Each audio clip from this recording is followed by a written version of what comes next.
dije a los hermanos el miércoles que es uno de los versículos más complejos de todo el Nuevo Testamento.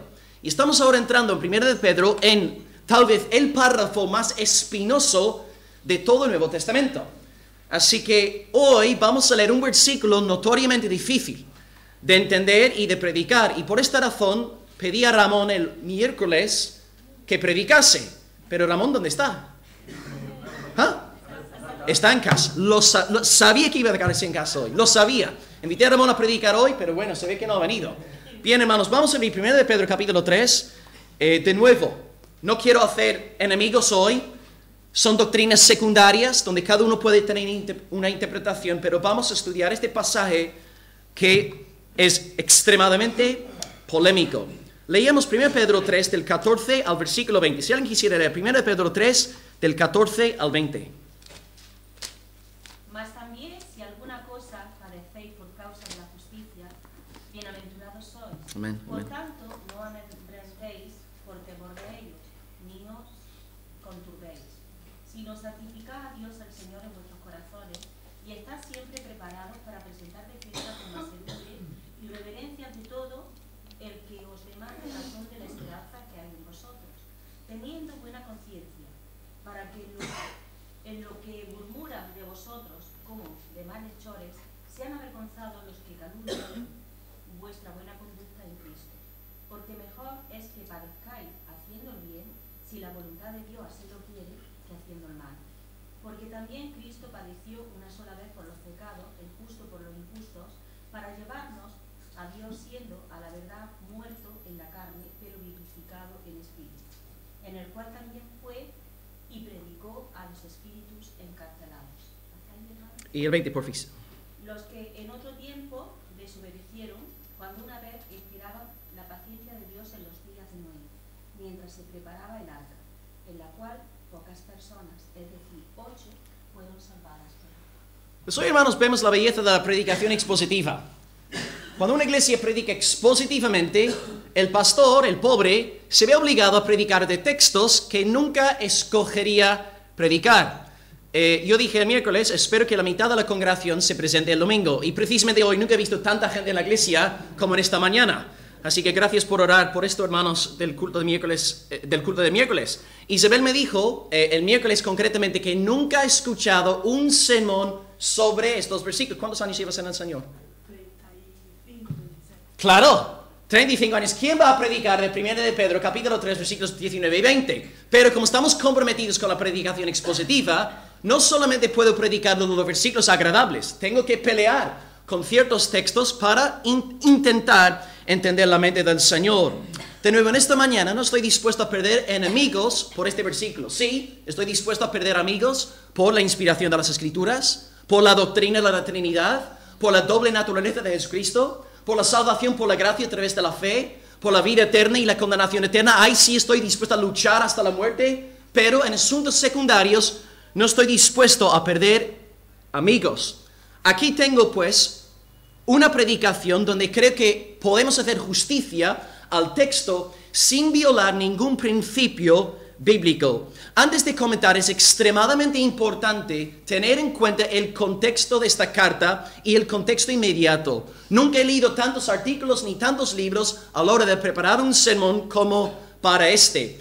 Y tristemente, la literatura que se publica en cuanto a estos versículos tienden a entrar en el mundo de especulación por no hacer caso al contexto de esta carta. Os recuerdo, Pedro está en la cuarta sección de la carta. La primera sección se trata del Evangelio. La segunda sección, santificación. La tercera, sumisión. Y la cuarta, persecución. Entonces estamos en la cuarta sección de la carta y lo que Pedro está haciendo en esta carta ahora mismo nos está dando razones por las cuales no debemos tirar la toalla, no venirnos para abajo. Y pues hemos visto 4 razones en estas últimas semanas. La primera razón por la cual no debemos tirar la toalla es la bienaventuranza cristiana, la esperanza que tenemos. No tenemos por qué tener miedo por la esperanza que tenemos. Segundo argumento que usa es el temor a Dios. Santificad a Cristo el Señor en vuestros corazones. Si tememos a Dios, no tenemos por qué temer al hombre. Tercer argumento, una buena conciencia. Si tu conciencia está en paz con Dios, puedes soportar penalidades como buen soldado de Cristo. Y la semana pasada, el cuarto argumento, Pedro nos habló del Señor Jesús, que murió y resucitó, dio su vida por causa de la verdad. Y hoy Pedro está en este contexto, dando argumentos por los cuales los hermanos perseguidos de Asia Menor, Turquía, no tienen por qué desanimarse. Así que bien, vamos a dividir el versículo o el pasaje en dos puntos. Y es el mejor bosquejo que jamás se ha redactado en la historia de la homilética, en la historia de la predicación. Primer punto en esta mañana, versículo 19. Así, tal cual, versículo 19. Súper chulo, ¿verdad? Punto número 2, versículo 20. Así que repito, primer punto en esta mañana, versículo 19. Segundo punto, versículo 20. Cuando esté muerto, siempre os acordaréis de mí, ¿no? Por ser el pastor con el bosquejo más cutre de toda la historia. Bien, empezamos con el versículo 19 que dice lo siguiente. En el cual fue y predicó a los espíritus encarcelados. Bien, antes de procurar indagar en el contenido doctrinal de este versículo, un par de principios hermenéuticos imprescindibles. ¿Cómo debemos interpretar las Escrituras? Aquí tenéis dos principios inviolables. Número 1, siempre debemos de interpretar los pasajes oscuros de la Biblia a la luz de los pasajes más claros. Por ejemplo, consultando la literatura escrita sobre este versículo. Si tú escribes un libro defendiendo la doctrina del purgatorio, a partir de este pasaje, estás errado, te has equivocado. ¿Por qué? Porque entras en conflicto con el resto del Nuevo Testamento. La Biblia no habla del purgatorio, habla de dos lugares post-mortem, a saber, el cielo para los justificados en Cristo y el infierno para los que no están en Cristo. No hay tal cosa como el purgatorio. Es un invento del catolicismo romano. Por lo tanto, si tú ves en este versículo la doctrina del purgatorio, lo siento, no has interpretado bien el texto, porque hay muchísimos pasajes claros que contradicen esta idea. O vas al cielo o vas al infierno, y punto. O eres salvo o estás perdido. No hay nadie aquí en esta mañana que se encuentre medio salvo, medio condenado. No, o eres de Cristo o eres del diablo. Agota no está medio embarazada. O estás embarazada o no estás embarazada. Pero nadie puede estar medio embarazado. Aquí también, o cielo o infierno. El purgatorio no existe. Pero de nuevo, en la literatura publicada sobre este pasaje, hay gente que emplea este versículo para promocionar la idea del purgatorio. Y también hay personas que emplean este texto para defender otra herejía conocida como el universalismo. ¿Alguien sabe lo que quiere decir universalismo? ¿Ah? ¿Sí? No. Todos van a ser salvos sí o sí. No solamente los cristianos, sino los impíos serán salvos y también los mismos demonios y Satanás mismo serán salvados en el gran día final. Un hombre en la historia de la iglesia que enseñó esto se llama Orígenes, un escritor del siglo III, y él defendía la doctrina del universalismo. Todos vamos a ser salvos, los creyentes, los incrédulos y los mismos demonios. De nuevo repito lo que acabo de decir en el caso del purgatorio. Si tú sacas de este pasaje oscuro una doctrina que contradiga el resto de la Biblia, sabes que no has interpretado bien el pasaje. De nuevo, entendemos los pasajes oscuros a la luz de los pasajes más claros. Y 1 de Pedro 3:20 no enseña universalismo, porque nos dice que solamente 8 personas fueron salvadas, no todos. Así que ya de entrada es incorrecto. Primer principio hermenéutico, primer principio que tenéis que tener en mente a la hora de leer la Biblia, siempre interpretar los pasajes oscuros a la luz de los pasajes claros. Y el segundo principio importantísimo, y aquí en el sermón, en los sermones que predicamos hacemos mucho hincapié en este segundo punto, siempre leer todos los versículos en su contexto inmediato. No aislar un versículo y montar un mundo de ciencia ficción. Montar castillos en el aire. No, aférrate celosamente, apasionadamente al contexto en el cual las frases están escritas. ¿Y cuál es el contexto de 1 de Pedro 10, 19 y 20? Persecución. Persecución. Pedro está dando argumentos para animar al pueblo perseguido a no venirse para abajo en momentos de persecución. Pues, con estos dos principios fundamentales, inviolables en mente, podemos pues leer el versículo 19, el cual dice, en el cual también fue y predicó a los espíritus encarcelados. En el cual también fue y predicó a los espíritus encarcelados. Bien, según varios comentaristas, la mejor forma de empezar esta expresión sería ¿en quién? El tema es que en el cual es impersonal, pero en quién resalta la naturaleza personal de la expresión. Hay un famoso comentarista de la Iglesia de los Hermanos llamado William MacDonald. Y William MacDonald en efecto dice que hay que decir aquí ¿en quién? ¿En quién? Y puesto que se llama William, sabemos que lleva la razón. William MacDonald. ¿En quién? Ahora bien, ¿por qué? ¿En quién? ¿Qué predicamos la semana pasada? ¿Dónde acabamos la predicación la semana pasada? ¿De quién estábamos hablando? Jesús y fue resucitado en el Espíritu. Cristo fue resucitado en Espíritu, en el Espíritu. ¿En quién? En el Espíritu. Cristo entonces fue resucitado en el Espíritu. Sabemos que es así porque Romanos 8:11 dice textualmente que fue el Espíritu el que levantó a Cristo de entre los muertos. Y también 1 Timoteo 3:16 dice que grande es el misterio de la piedad. Dios fue manifestado en carne y justificado en el Espíritu, vindicado, resucitado en el Espíritu. Dios resucita a su Hijo en el Espíritu. ¿En quién? En el cual. Entonces vemos aquí la naturaleza personal del Espíritu Santo de Dios. Es importante recalcar que el Espíritu Santo, hermanos, no es una fuerza abstracta, no es una fuerza impersonal como la electricidad, como las sábanas, las almohadas, los mocos, la sangre. El Espíritu Santo tiene características personales. Tendemos a defender esta idea a partir del Nuevo Testamento. No obstante, os voy a dar 3 o 4 argumentos del Antiguo Testamento enseñándoos que el Espíritu Santo es una preciosa persona. Primera prueba, el Espíritu Santo habla. El Espíritu Santo habla. La presuposición fundamental de la Biblia es que Dios habla por medio del Espíritu Santo.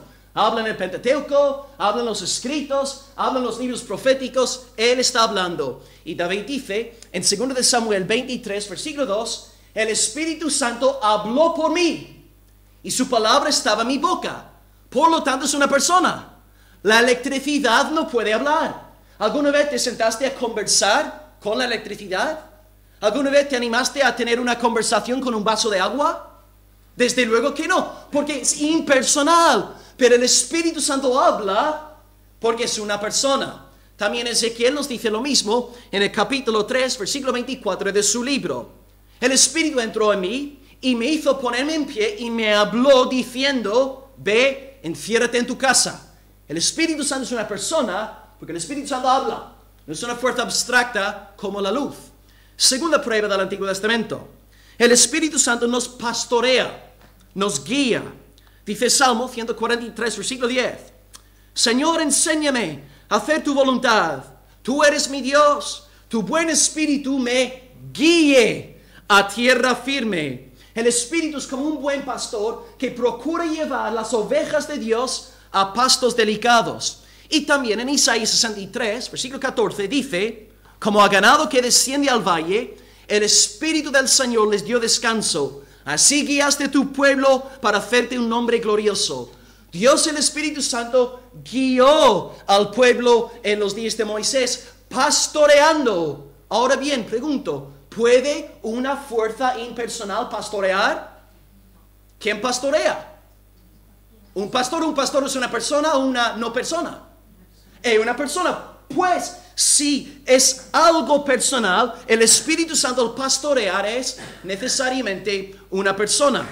Número 3, esto también sale en el Nuevo Testamento. El Espíritu Santo se enoja, se enfada, tiene emociones. El Espíritu Santo puede enojarse. Tendemos a apelar ahí a Efesios 4:30, Pero también Isaías 63, versículo 10 dice, ellos se rebelaron, los hijos de Israel en los días de Moisés. Ellos se rebelaron, afligieron tu Santo Espíritu, por lo cual Él se convirtió en su enemigo y peleó contra ellos.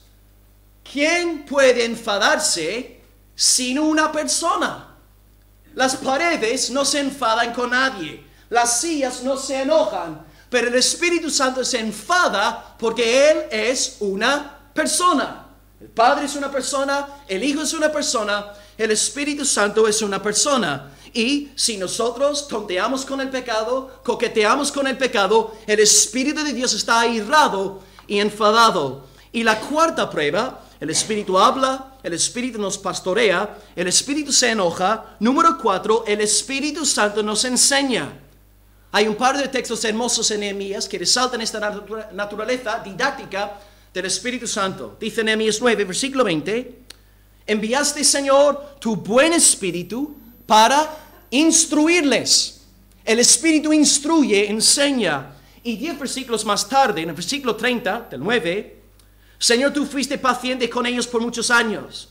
Los amonestaste con tu Espíritu por medio de tus profetas, pero no prestaron oído.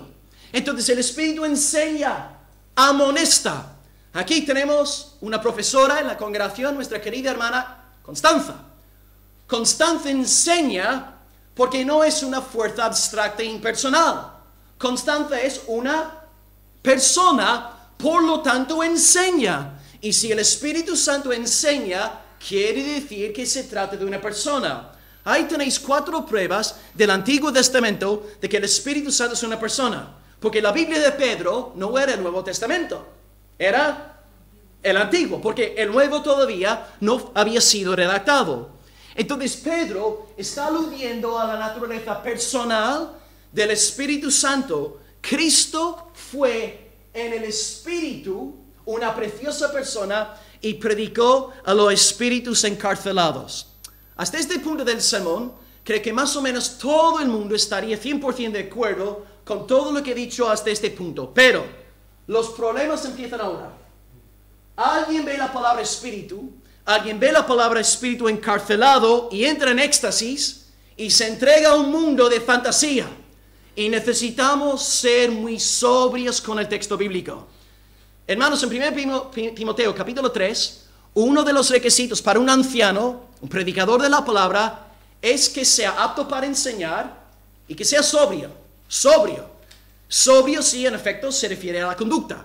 Una persona histérica, no capaz de controlar sus emociones, no puede pastorear en una iglesia, porque va a dar un muy mal ejemplo. Necesita ser un hombre sobrio en público, sobrio en casa con su familia en orden, sobriedad. Pero también necesita ser apto para enseñar. Yo, como pastor delante de Dios, tengo que acercarme a la Biblia con mucha sobriedad, porque si yo no me aferro al texto y me entrego a un mundo de fantasía, voy a provocar mucho malestar aquí en esta iglesia local. Necesito estudiar el pasaje con sobriedad. Muy importante, hermanos, leer la Biblia con un espíritu sobrio para luego no enseñar errores al pueblo de Dios. Vamos a entrar ahora en el versículo 20, que realmente vamos a dedicar mucho tiempo al versículo 20, es la parte clave del mensaje, recordando estos 2 principios clave. 1, interpretar los pasajes oscuros a la luz de los más claros. Número 2, siempre interpretar cada versículo en su contexto.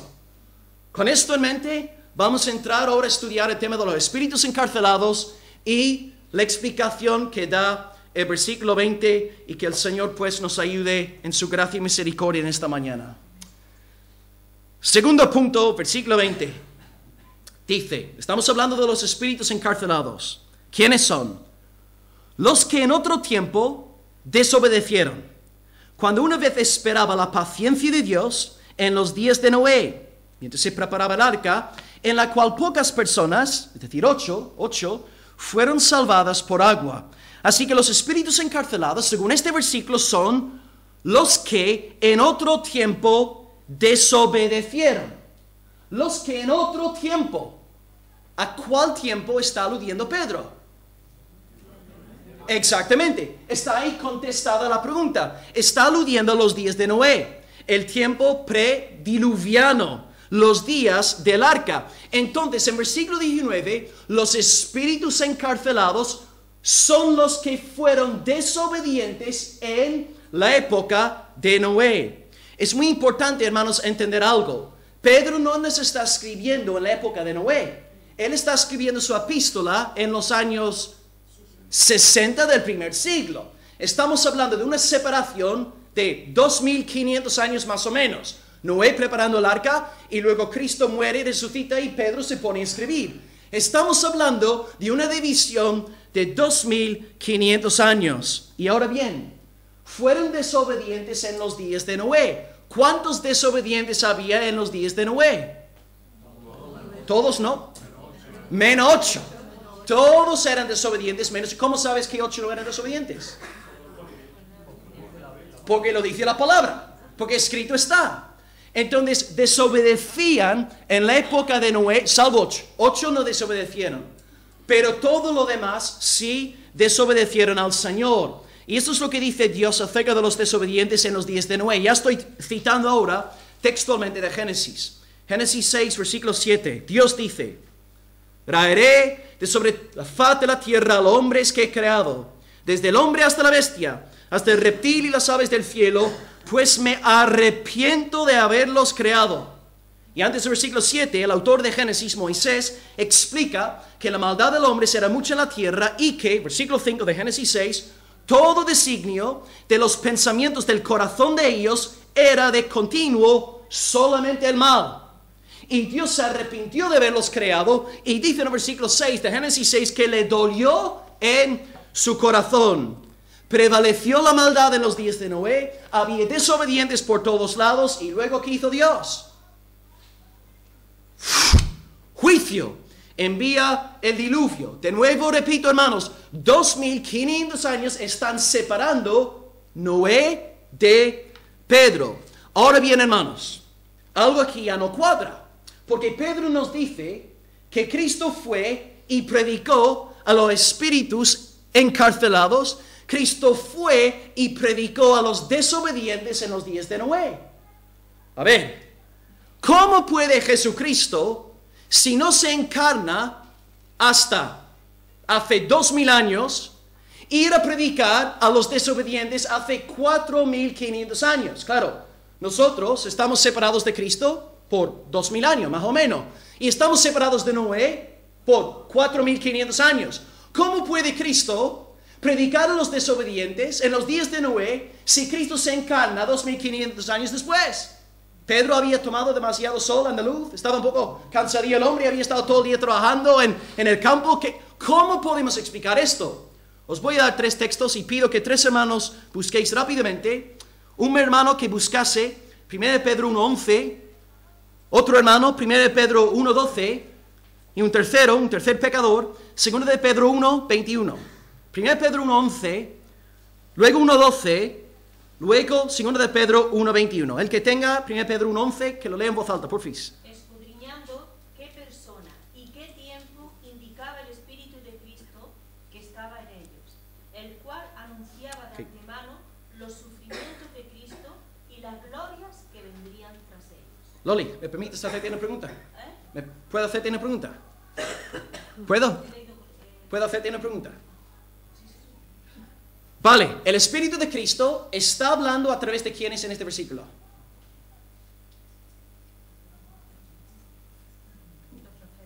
Los profetas, hermana. ¿Jesucristo estuvo físicamente presente cuando estaban los profetas en la tierra? No, porque Cristo vino hace 2000 años y los escritos proféticos acabaron con Malaquías en el año 400 antes de Cristo, más o menos. Jesucristo no está físicamente presente, no obstante, ¿quién está hablando a través de los profetas? ¿Cómo puede Jesucristo estar hablando si no está físicamente presente? A través del Espíritu Santo. ¿Quién tiene el versículo 12? A esto se le reveló que no para sí mismo, sino para nosotros, administraban las cosas que ahora son anunciadas por los que van a predicar el Evangelio por el Espíritu Santo enviado del cielo, cosas en las cuales anhelan mirar los ángeles. Ok, Antonio, Pedro está escribiendo en los años 60 del primer siglo. ¿Jesucristo en el año 60 está físicamente presente? No, él sufrió hace 3 décadas. Resucitó, ascendió en los años 30 más o menos. Ahora bien, el texto dice que el Espíritu de Dios está hablando en los años 60 a través de los predicadores del Nuevo Pacto. Pero Jesucristo no está físicamente presente, Antonio. ¿Cómo podemos armonizar esto si Cristo no está físicamente presente? Está hablando por medio del Espíritu Santo. No está físicamente presente, pero sí está espiritualmente presente. Y el tercer texto, 2 de Pedro 1:21, porfis. Porque los profetas nunca hablaron por iniciativa humana. Al contrario, eran hombres que hablaban de parte de Dios, dirigidos por el Espíritu Santo. Priscila, Jesucristo estuvo físicamente presente cuando los profetas estaban dando sus mensajes.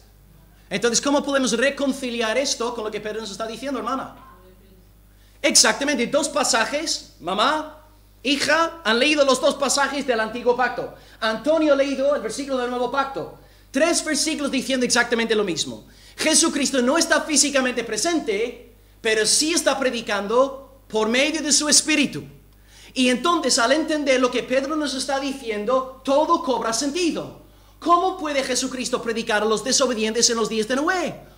Por medio del Espíritu Santo. Y sabemos que el Espíritu Santo estaba moviéndose poderosamente en los días de Noé, porque Génesis 6:3 dice que alguien no va a contender para siempre para con hombres. Sus días serán 120 años. ¿Quién va a contender con hombres? El Espíritu Santo. Entonces el Espíritu de Cristo, el Espíritu Santo, el Espíritu de Dios se estaba moviendo en los días de Noé. Cristo estaba predicando a los desobedientes por medio de Espíritu. Y ahora la pregunta es, ¿cómo predicó Dios a los desobedientes en los días de Noé? ¿Por medio de un angelito? ¡Arrepentíos! ¿Por medio de un altavoz celestial? ¡Arrepentíos! ¿Cómo predicó Cristo a los desobedientes en los días de Noé? Por medio de Noé. Porque segundo de Pedro 2, versículo 5, dice que Pedro era un pregonero de justicia. Noé era un predicador de la palabra de Dios. Muy interesante, hermanos. El verbo predicar en el versículo 19 y la palabra pregonero empleada en 2 de Pedro 2:5 tiene exactamente la misma raíz verbal.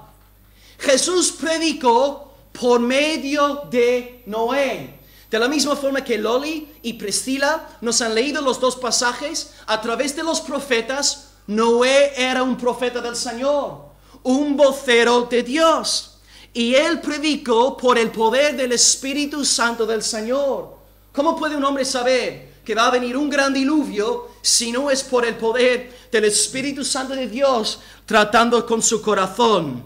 Así que este punto, para que todo quede claro, hemos dicho que Cristo no estuvo físicamente presente en los días de Noé, no obstante, sí predicó, porque predicó en el Espíritu Santo y concretamente el Espíritu en el profeta llamado Noé. Hasta ahora no hemos violado ningún principio bíblico. Y ahora, hermanos, ¿por qué entonces Pedro dice que estos espíritus encarcelados son los que en otro tiempo desobedecieron? Los espíritus encarcelados que en otro tiempo desobedecieron. De nuevo, antes de procurar daros una solución, estamos contrastando 2 tiempos. Los tiempos de Noé y los tiempos de Pedro. ¿Por qué dice Pedro que los que antes desobedecían, ahora, en los años 60 del primer siglo, son espíritus encarcelados? Y la frase que voy a decir ahora es la frase clave de este sermón en esta mañana. Así que, Frank, ¿sigues grabando? ¿Sí? Voy a... Hermanos,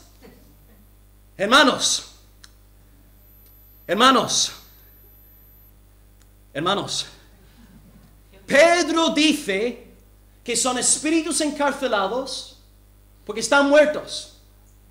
Porque los que desobedecieron en los días de Noé, en los años 60 del primer siglo, están finiquitos, muertos, difuntos. Porque dice la palabra de Dios en Génesis 7, versículo 21, murió toda carne que se mueve sobre la tierra, así de aves como de ganado y de bestias, y de todo reptil que se arrastra sobre la tierra y todo hombre. Y todo lo que tenía aliento de espíritu de vida en sus narices, todo lo que había en la tierra, murió, finiquito, hasta luego, bye bye. Y así fue destruido todo ser que vivía sobre la faz de la tierra, desde el hombre hasta la bestia, los reptiles y las aves del cielo, y fueron raídos de la tierra, y quedó solamente Noé y los que con él estaban en el arca. En otras palabras, los que desobedecieron los días de Noé fueron ahogados en el tiempo del juicio, el diluvio de Dios. ¿Qué pasa con los impíos cuando mueren?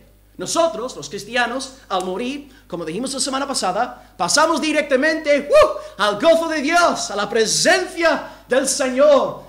Segundo de Corintios 5:8, ¿no? Estar ausentes del cuerpo equivale a estar presentes al Señor. El cielo, dice Hebreos 12, versículo 23, están los espíritus de los hombres hechos perfectos. Nuestro espíritu pasará a la presencia de Dios esperando la gran resurrección final, cuando nuestra alma será reunida con nuestro cuerpo glorificado. Eso está guay, excelente, pero ¿qué pasa con los impíos? Los impíos no van al cielo. Los impíos no reciben la presencia de Dios. Los impíos al morir, los que no están en Cristo, van a tormenta. Pasan al infierno, a sufrimiento eterno y a un dolor consciente, esperando la resurrección final, cuando también su alma será reunida con su cuerpo para ser lanzados en el lago de fuego y de azufre por los siglos de los siglos, junto con Babilonia, la gran prostituta, con el falso profeta, con Satanás y con todos aquellos que engañan. Aquí tenéis una cita de Wayne Grudem al respecto que Frank va a poner en cuanto a la suerte de los impíos al morir. Aunque los no creyentes pasan a un estado de castigo eterno, aunque los no creyentes pasan a un estado de castigo eterno de inmediato a la muerte, sus cuerpos no serán resucitados hasta el día del juicio final, cuando todos recibiremos nuestro cuerpo, tanto justos como injustos. Sigue, porfis. En ese día, sus cuerpos serán resucitados y reunidos con sus almas, y ellos comparecerán ante el trono de Dios para que se pronuncie el juicio final sobre ellos en el cuerpo. El impío al morir, su alma pasa directamente a la tormenta, al infierno, y hoy día, ya que Cristo no ha vuelto por segunda vez, la gente que desobedeció en los días de Noé, actualmente, mientras yo estoy predicando, están sufriendo en el infierno. Y estarán ahí hasta la gran resurrección final, cuando serán lanzados definitivamente en el lago de fuego y azufre. Jesucristo dirá, Mateo 25, versículo 41, apartaos de mí, malditos, al fuego eterno. Y esto es lo que va a pasar con todo lo que estáis aquí, que no sois del Señor Jesucristo. Y todo esto, hermanos, encaja perfectamente con el propósito pastoral de Pedro en escribir esta sección concreta de la carta. ¿Qué es lo que Pedro quiere hacer? Quiere animar a los hermanos perseguidos a no tirar la toalla. Está dando argumentos para que se mantengan a flote en días de aflicción. Y él entonces dice al pueblo de Asia Menor, hermanos, tened paciencia. Mirad lo que Dios va a hacer con los justos como Noé y su familia, y fijaros lo que va a hacer con los enemigos de la cruz. Pedro sabía que los hermanos estaban sufriendo, pasando por dolores, sufriendo muchísimo, y Pedro usa el ejemplo de Noé con el fin de consolar los corazones del pueblo perseguido de Dios. Todas las razones que Pedro ha nombrado en estas semanas sirven para este propósito. Hermanos, la bienaventuranza eterna. Hermanos, el temor a Dios. Hermanos, una buena conciencia. Hermanos, el ejemplo de Jesucristo. Hermanos, el ejemplo de los profetas como Noé. ¿Qué pasó? Hermanos, recordad, Dios va a vindicar a sus siervos como Noé y va a hacer exactamente lo mismo con vosotros. No os preocupéis, el imperio romano está en contra de vosotros, pero Dios se encargará de defenderos y Él también se va a ocupar de todos vuestros enemigos. Para que todo quede claro, tengo una cita de Luis Berkhoff que dice exactamente lo mismo. Y cuando sabes que Luis Berkhoff cree algo y tú también crees lo mismo, te da mucho sosiego en el alma, la verdad. Dice Luis Berkhoff, Cristo en espíritu predicó por medio de Noé a los desobedientes que vivieron antes del diluvio, que eran espíritus aprisionados, encarcelados, cuando Pedro escribió, y por esta razón podían ser designados de ese modo. En los días de Noé, desobedientes. Pero Pedro está escribiendo 2500 años después. Y estas personas desobedientes no están vivas. ¿Dónde están? En el infierno, sufriendo en tormenta. Por esto Pedro dice en los años 60, 2500 años más tarde, son espíritus encarcelados, porque están sufriendo. No van al cielo, no están contentos, no están felices, están sufriendo. Entonces, Pedro quiere animar a un pueblo perseguido. Y hay un dato de interés en el versículo 20 que quiero nombraros antes de acabar en esta mañana. Versículo 20 dice, los que en otro tiempo desobedecieron, cuando una vez esperaba la paciencia de Dios en los días de Noé, mientras se preparaba el arca, en la cual pocas personas, es decir, 8, fueron salvadas por agua. La semana que viene hablaremos sobre la salvación por agua a partir del versículo 21, ya que el 21 dice que el bautismo nos salva. Y vamos a preguntar de verdad, oye, ¿el bautismo de verdad salva? Así que vamos a estudiar este pasaje la semana que viene. Pero quiero llamar vuestra atención hacia la última parte del versículo. Mientras se preparaba el arca, Cristo está predicando en el Espíritu a los desobedientes, en la cual pocas personas, es decir, 8, fueron salvadas. De nuevo, hermanos, Pedro es un teólogo, sí, pero es un pastor. Y el pastor quiere consolar al pueblo de Dios. Y él está consolando a los hermanos de Asia Menor, recordándoles que Dios siempre obra con un pueblo pequeño, un remanente insignificante, un pueblo rechazado, maldito por el mundo. Pedro aposta está apelando a los días de Noé para fortalecer a los hermanos de Turquía de Asia Menor. ¿Nadie aquí aspira a ser marginado? Los adolescentes de nuestra congregación no son los únicos que necesitan sentirse parte de un grupo social. Los mayores también necesitamos sentirnos parte de un grupo. Nadie quiere ser rechazado, pero Pedro sabe que los hermanos de Asia Menor están siendo perseguidos y rechazados. Y los está diciendo, hermanos, acordaos de los días de Noé. Acordaos de que solamente 8 fueron salvados. Lo que está pasando con vosotros es lo más normal del mundo. Así que Pedro está dando esta gran lección. La semana pasada hablamos de Jesucristo y por causa de la verdad fue crucificado y todos le abandonaron. Dice Marcos 14, versículo 50, y todos los discípulos dejándole huyeron. Y fíjate, Marcos incluso dice que había un chaval ahí, no nos dice quién fue, que salió desnudo. Hermano, ¿tú no preferirías morir ahí mismo, ser crucificado, a tener que volver a casa desnudito? Yo ahí hubiera preferido, ya está, mátame aquí mismo, me muero. Pero fijaros qué clase de abandono, ¿no? Todos abandonaron al Señor. Cristo fue abandonado. Los profetas del Antiguo Testamento fueron abandonados. Dice Hebreos 11, 38. Errando ellos por los desiertos, por los montes, por las cuevas, por las cavernas de la tierra.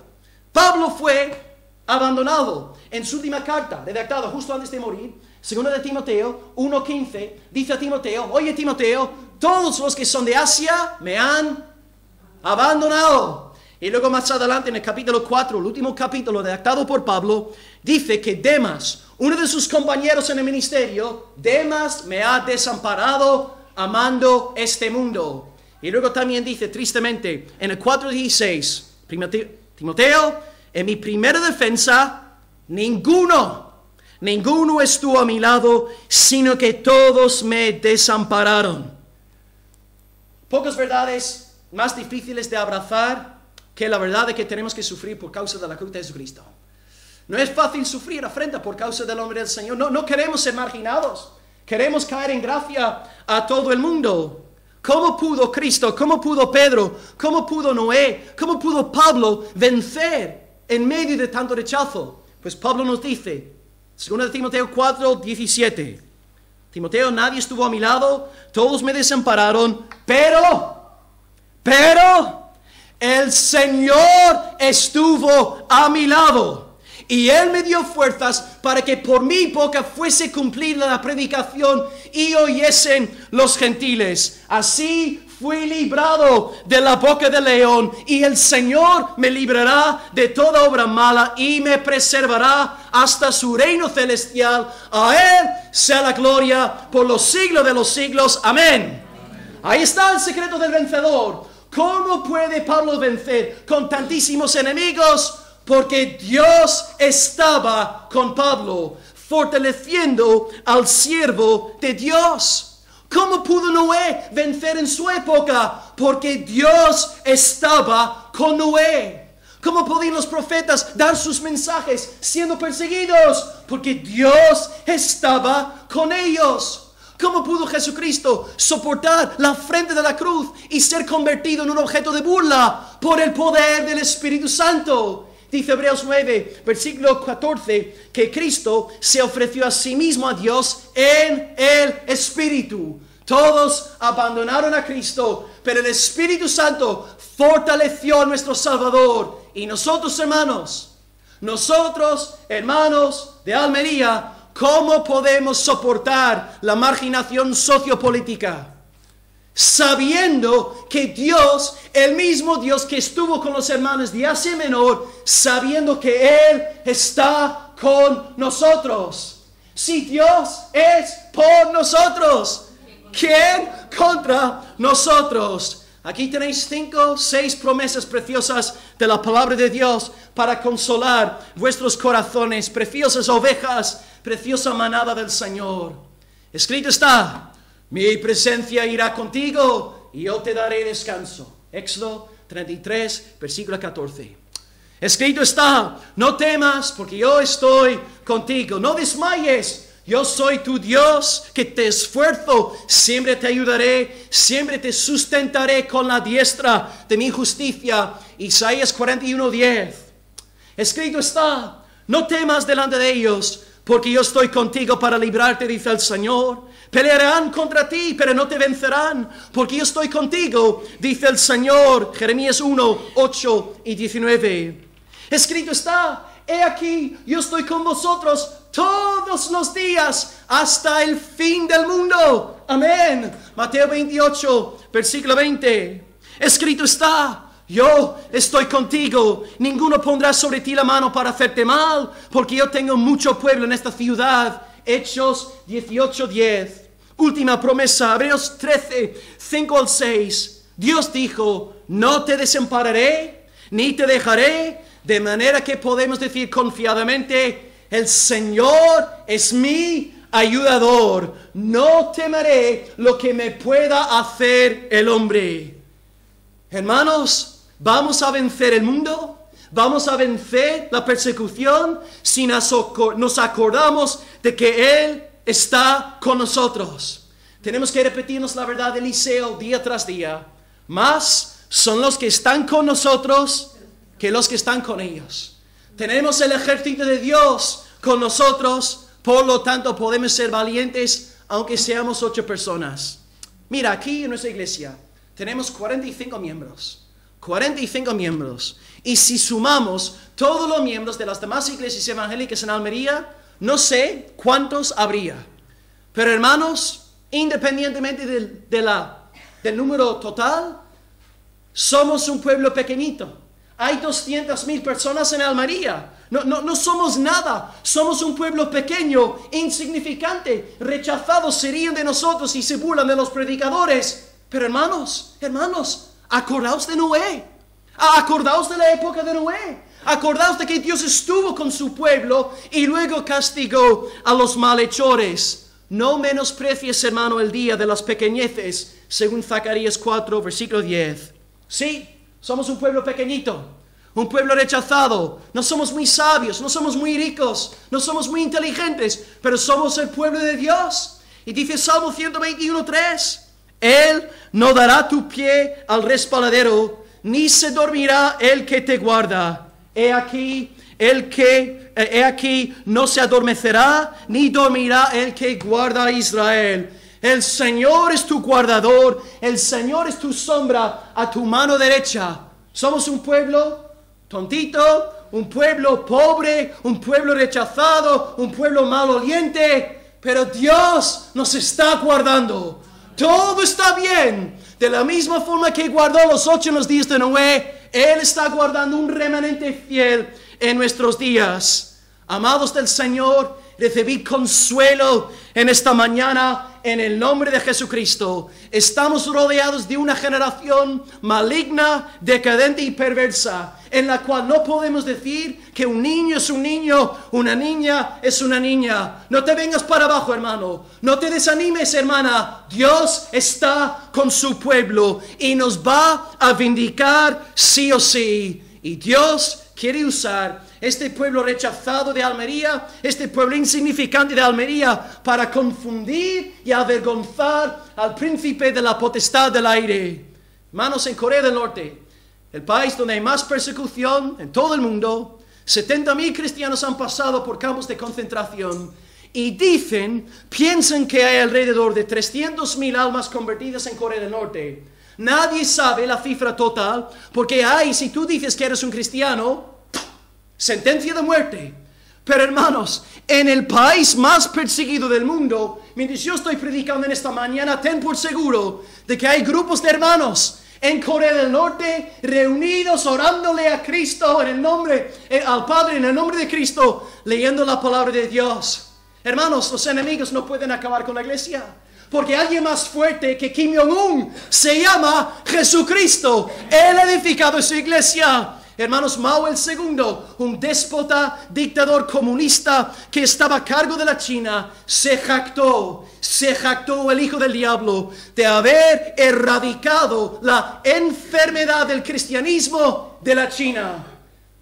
Mao se fue a su lugar en 1975, se murió, tuvo que presentarse delante de Dios. ¿Dónde está Mao?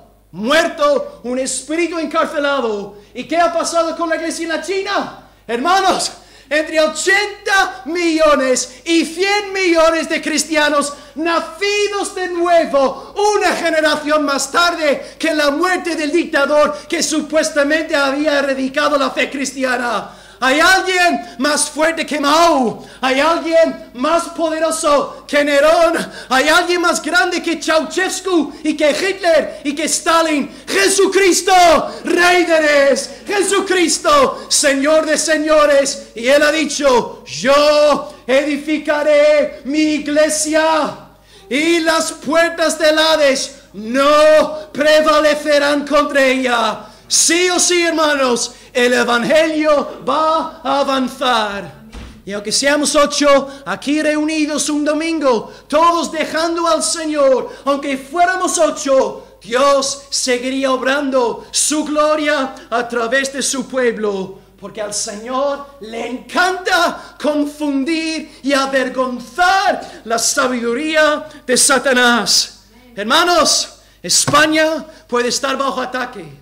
Podemos ver la imposición sistemática de perversión moral a nivel nacional. No nos confundamos. Dios sigue en el trono. Él ha preparado el día en el cual todos estarán delante de Él. Los enemigos serán juzgados y el pueblo de Dios recibirá la victoria. Gracias sean dadas a Dios que nos da la victoria por medio de nuestro Señor Jesucristo. Dios está en el trono, amado pueblo de Dios. Por lo tanto, descansad. Descansad. Recordad los días de Noé. Para concluir todo lo que hemos predicado en esta mañana, leamos el texto por última vez. Y luego la semana que viene, seguimos por la salvación por agua. Versículo 19. En el cual también fue y predicó a los espíritus encarcelados, los que en otro tiempo desobedecieron, cuando una vez esperaba la paciencia de Dios en los días de Noé, mientras se preparaba el arca, en la cual poca persona, es decir, 8, fueron salvadas por agua. Hoy hemos intentado predicar a partir de uno de los versículos más polémicos de todo el campo neotestamentario, y hemos resaltado hoy 2 puntos. En primer lugar, empezamos hablando del versículo 19, diciendo que hay 2 reglas de hermenéutica no negociables. interpretar los pasajes más oscuros a la luz de los más claros. Y número 2, siempre interpretar todos los versículos a la luz de su contexto inmediato. Y habiendo esto hecho, hemos dicho que Cristo fue en el Espíritu y predicó en el Espíritu, y el Espíritu es una gloriosa persona. En segundo lugar, hablamos del versículo 20. Y vimos que Cristo habló por medio del Espíritu Santo, el cual operó en Noé, el pregonero de justicia. Y los desobedientes al morir perecieron, fueron a un lugar de castigo, pasaron a la condenación esperando el día de la resurrección final. Y por esta razón Pedro emplea la expresión espíritus encarcelados en los años 60 del primer siglo. Y hemos resaltado aquí, hermanos, el propósito pastoral de Pedro. Porque si no tenemos esto en mente, enseguida nos desviamos y montamos películas de ciencia ficción donde no hay nada aquí. Pedro está usando este versículo con el fin de consolar al pueblo de Dios, aplicar un bálsamo al pueblo del Señor, recordándonos que Dios ha escogido lo vil, lo menospreciado, lo que no es, para deshacer lo que es, a fin de que nadie se jacte en su presencia. Noé fue rechazado, Pedro fue rechazado, Pablo fue rechazado, los profetas del antiguo pacto fueron rechazados, pero Dios sostuvo a los suyos. La iglesia perseguida de Asia Menor se sostuvo gracias a la presencia de Dios, y la iglesia de Almería puede seguir confiando en el poder del Evangelio, porque la presencia de Dios está con nosotros, porque somos el pueblo de Cristo.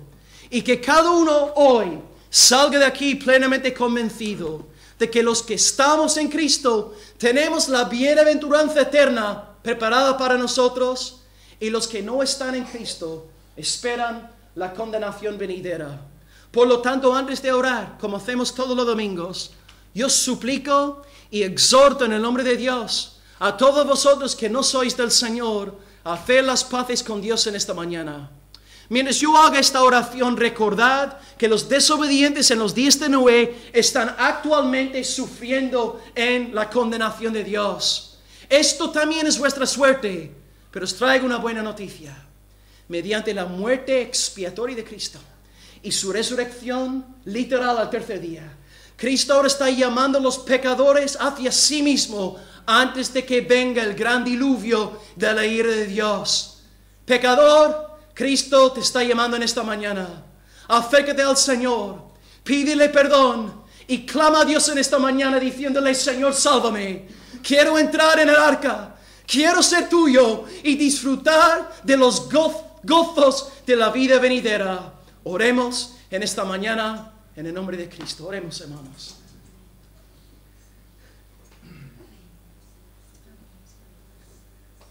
Padre, gracias por la revelación de las Escrituras. Nos has hablado a través del Espíritu Santo, Señor. Gracias, Señor, por cada palabra que nos has dado a través de Pedro, en Génesis, en los demás libros que hemos mencionado hoy. Señor, te damos gracias porque tú hablas con un propósito, hablas con una razón, y hemos visto que tu tierno Espíritu quiso enseñar al pueblo en Asia Menor a soportar, a sufrir penalidades como buenos soldados de Jesucristo. Señor, te damos gracias por este texto, un texto bien polémico, un texto en efecto con muchos comentaristas comentándolo, pero Señor, queremos con sobriedad y con mucho temor y temblor procurar entender estas verdades en su contexto original. Padre, en primer lugar queremos darte gracias por lo que hemos visto, Señor, en el primer punto. Gracias por la personalidad del Espíritu Santo.